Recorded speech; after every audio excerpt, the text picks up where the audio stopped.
On the way to meet mom. ये मानवा soft and emotional type है जिसमें हमारा मेन कैरेक्टर एक बच्चा है और वो अपनी माँ को ढूंढने के लिए पूरी दुनिया घूमता है। लास्ट में वो अपनी माँ से मिल पाता है या नहीं, ये हमें स्टोरी के लास्ट में पता चलेगा। तो मेरा नाम है सीबू और मेरे साथ एक और बंदा है जो इस मानवा को एक्सप्लेन करेगा साथ में मिलके। उसका नाम है दिव्यांश और हम दोनों ही 14-15 साल के हैं और मैं ये गारंटी दे सकता हूँ कि ये मानवा आप सभी को पसंद आएगी। नारुतो और ब्लीच जैसे इमोशनल और सोनेन टाइप एनीमे देखते देखते आप बोर हो चुके होंगे, तो सॉफ्ट और इमोशनल टाइप एनीमे देखना आजकल थोड़ा रेयर है। तो शुरू करते हैं। एपिसोड 1 की शुरुआत होती है एक ब्रोकन सीमेंटेड जगह से। रात का टाइम है और एक रेस्क्यू टीम वहां कुछ ढूंढ रही है। तभी उनमें से एक अपने हेलमेट से एक जगह को स्कैन करता है और उसे वहां कुछ मिल जाता है। तो वो सभी को कहता है कि यहाँ आओ, यहाँ कुछ तो है। तभी वहाँ सब आ जाते हैं और अपने अपने फ्लैशलाइट ऑन कर देते हैं और उन्हें वहाँ एक बच्चा मिलता है और बच्चे के ऊपर ज्यादा फ्लैशलाइट गिर रही है और बच्चे को कुछ ज्यादा ही लाइट दिखने लगती है। तो वो यहाँ वहाँ भागने लगता है, तोड़ फोड़ मचाने लगता है। लेकिन तभी उस टीम में से एक मेंबर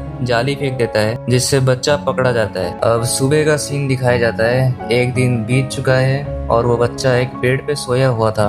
मैंने पेड़ नहीं बोला है, पेड़ बोला है, पेड़।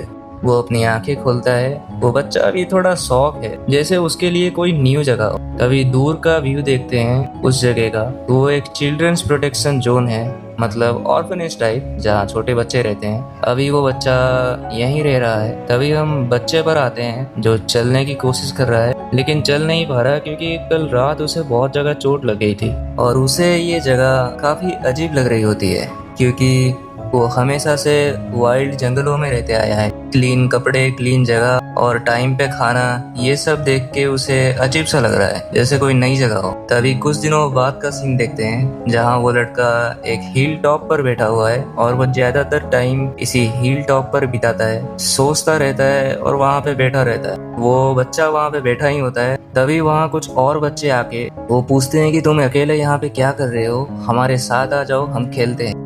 उसे ये सब नया लग रहा है तो लड़का थोड़ा डर जाता है और वो पिकाचू बन जाता है। नहीं, मुझे बताओ ये पिकाचू नहीं है तो क्या है? मैंने पोकेमोन नहीं देखी है, मुझे फिर भी पता है ये पिकाचू है भाई। पता नहीं क्यों वो पिकाचू का स्टैंड लेके सबको डराने की कोशिश कर रहा है और बच्चे डर भी जाते हैं और बच्चे भाग जाते हैं। वो बच्चे इस सस्ते पिकाचू को देख के डर गए। आई डोंट नो, इस मानवा में कुछ भी हो रहा है और इसी वजह से मैंने इस मानवा को एक्सप्लेन करने के लिए पिक किया है। बच्चों के जाने के बाद वो लड़का फिर से बटरफ्लाइज के साथ खेलने लगता है। तभी सीन थोड़ा जूम आउट होता है और हम देखते हैं दो लेडी को। एक बॉस है, दूसरी नॉर्मल लेडी ही होगी, वहाँ पे काम करती होगी। तो बॉस बोलती है कि तुमने बोला था कि वो बच्चा बोल नहीं सकता, क्यों, है ना? जो लेडी वहाँ खड़ी होती है वो बोलती है नहीं मैम, मुझे लगता है उसे कभी चांस नहीं मिला ह्यूमन लैंग्वेज सीखने का और ऐसा लगता है कि वो ह्यूमन लैंग्वेज थोड़ा थोड़ा समझ भी सकता है। एनीवे, रेस्क्यू टीम ने बोला था कि वो बच्चा वाइल्ड बीस्ट के पास में मिला था, मतलब वो बचपन से ही जंगली जानवरों के पास रहता है। तभी बॉस लेडी बोलती है तुम मोगली के बारे में जानते हो?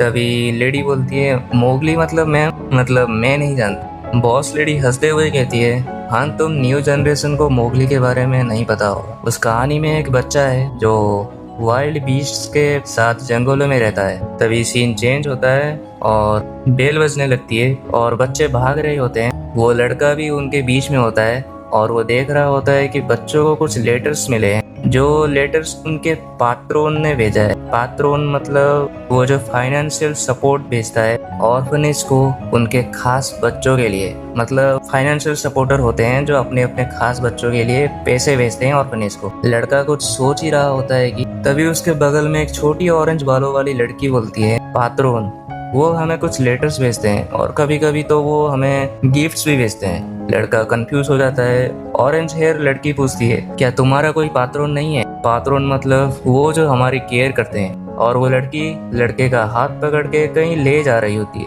वो दोनों कुछ और बच्चों के पास पहुंच जाते हैं जो मिट्टी के साथ खेल रहे होते हैं और पता नहीं क्यों लेकिन उन बच्चों ने उस लड़के के ऊपर मिट्टी डाल दी है।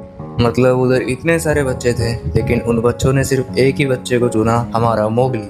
मोगली को मिट्टी में दफन कर दिया है। लौंडे को पूरा इजिप्टियन मम्मी बना दिया है हाँ मुझे पता है, मैं थोड़ा रफली एक्सप्लेन कर रहा हूँ। ये मेरा फर्स्ट टाइम है किसी मानवा को एक्सप्लेन करने का, और मैं सही से एक्सप्लेन नहीं कर पा रहा हूँ क्योंकि मुझे आदत नहीं है एक्सप्लेन करने की। लेकिन टाइम के साथ मैं भी सीख जाऊँगा और अगले कुछ वीडियोस में मैं पूरा इम्प्रूव हो जाऊंगा, जिसके बाद से आपको अच्छी वीडियोस मिलने लग जाएंगी। लेकिन अभी मैं जैसे भी एक्सप्लेन कर रहा हूँ वैसे थोड़ा एडजस्ट कर लो। तो अब वो बच्चे खेल रहे होते हैं और वो बच्चे बातें कर रहे होते हैं कि एडल्ट जो होते हैं वो अच्छे होते हैं, और कुछ बच्चे बोलते हैं कि नहीं, एडल्ट्स अच्छे नहीं होते हैं। तभी वो ऑरेंज हेयर वाली लड़की एक ह्यूमन एनाटॉमी को दिखाते हुए बोलती है, अच्छा ठीक है, आधे लोग अच्छे होते हैं और कुछ लोग बुरे होते हैं। और फिर सब हाँ करके मान जाते हैं। वैसे वो एनाटॉमी उसने ड्राइंग किया था पहले से ही वहीं पे था। छोड़ो, वापस आते हैं। वो ऑरेंज हेयर वाली लड़की लड़के के साथ खाना खाते टाइम, खेलते टाइम सिर्फ दूसरों बच्चों के बारे में बता रही होती है। जैसे उस बच्चे को ये गिफ्ट्स मिले उस पात्रोन से, उस बच्चे को ये प्रेजेंट मिला उनके पात्रोन से, उनको ये मिला, उनको ये मिला, इसको ये मिला, बस बोली जा रही होती है। ये सब सुन के लड़के को घंटा कुछ समझ नहीं आ रहा है। उसको समझ भी कैसे आएगा, वो बचपन से वाइल्ड क्रिएचर्स के साथ में रहते आया है। और मुझे यहाँ पे एक डिटेल भी मिला है, जैसे इस पैनल में वो लड़की स्कूप से खा रही होती है तो लड़का हाथ से खा रहा है। वैसे हाथ से तो मैं भी खाता हूँ। और खेलते टाइम भी अजीब तरीके से खेल रहा है, जिससे हमें उसके वाइल्डनेस का पता लगता है। वो हर टाइम अजीब सी हरकतें कर रहा होता है। तभी नेक्स्ट सीन में देखते हैं, लड़की बोलती है, अच्छा मेरे पात्रोन? नहीं, मुझे कोई पात्रोन नहीं चाहिए। मेरे मॉम ने प्रॉमिस करा था कि अगर मैं 100 दिन यहाँ बिता दूंगी तो वापस मुझे लेने आएंगी इस ऑर्फनेज से। शायद उस लड़के ने लड़की से कुछ पूछा होगा, इसीलिए उसने ये बताया कि अगर मैं यहाँ 100 दिन बिता दूंगी तो मेरी मॉम ने मुझसे प्रॉमिस किया था कि वो मुझे लेने आएंगी इस ऑर्फनेज से। मोरी का दिमाग फिर से कंफ्यूज हो जाता है और वो बाहर विंडो से स्टार को देखता है, देखने लगता है, और ऐसे ही ये दिन भी बीत जाता है। और अभी तक वो दोनों अच्छे से दोस्त भी बन चुके हैं, वो लड़का और वो लड़की, ऑरेंज बालों वाली। अगले दिन देखते हैं एक लेडी हाथ में एक एलियन डॉल पकड़ के एलियंस के बारे में बता रही होती है, एलियंस की कहानी। एलियंस बहुत दूर से आए थे और वो हमारे दोस्त बन गए। तभी एक चश्मिश बच्चे को लगता है कि ये सब तो झूठ है। तभी एक बच्चा बोलता है, लेकिन टीचर हमें झूठ क्यों बोलेगी? चश्मिश बोलता है, क्योंकि वो हमें छोटे बच्चे समझती है। फिर चश्मिश एक बुक खोलता है। सब पूछते हैं कि तुझे ये बुक कहाँ से मिली? तो चश्मिश बोलता है कि मैंने ये प्रिंसिपल के स्टडीज से लिया है। मुझे भी नहीं पता प्रिंसिपल का स्टडीज मतलब क्या होता है, शायद लाइब्रेरी होती है, ऑर्फनेज में लाइब्रेरी। इस बुक में लिखा है कि एलियंस बहुत पहले अर्थ पर आए थे और इंसानों ने उन एलियंस से फाइट करने के लिए अपना strongest weapon nuclear bomb aliens पर छोड़ दिया मतलब अटैक कर दिया, फायर कर दिया। लेकिन एलियंस कुछ तो अपना मैजिक यूज कर रहा है, जहाँ एक ब्लैक होल है और शायद वो एलियन ब्लैक होल को घुमा रहा है और एलियंस को कुछ भी नहीं होता, मतलब एलियंस बच जाते हैं। कुछ तो पावर यूज करते हैं वो ब्लैक होल वाली। एक बच्चा बोलता है, ये तो एक कैंडी जैसा नहीं दिख रहा? और हाँ, नो डाउट ये कैंडी तो दिख रहा है। तभी बुक खत्म होती है और फिर से बेल बजती है और फिर से कुछ लेटर्स आए होते हैं बच्चों के लिए, उनके पात्रोन्स ने भेजा होता है। लड़का वहाँ खड़ा होता है, तभी उनके बीच में लड़का भी खड़ा होता है। तभी एक लेडी लड़के के पास आके बोलती है, मोरी। तो अब तो लड़के का नाम रिवील होता है जो है मोरी। तो इस जंगली मोगली का नाम है अब मोरी। मैं भी इसे अभी मोरी बुलाऊंगा। और आज मोरी के लिए भी एक लेटर आया है। तभी वो लेडी बोलती है, लगता है तुम्हें भी एक पात्रोन मिल चुका है मोरी। मोरी दी भोंदू जीनियस अभी भी कंफ्यूज्ड है। ये बंदा हमेशा कंफ्यूज रहेगा।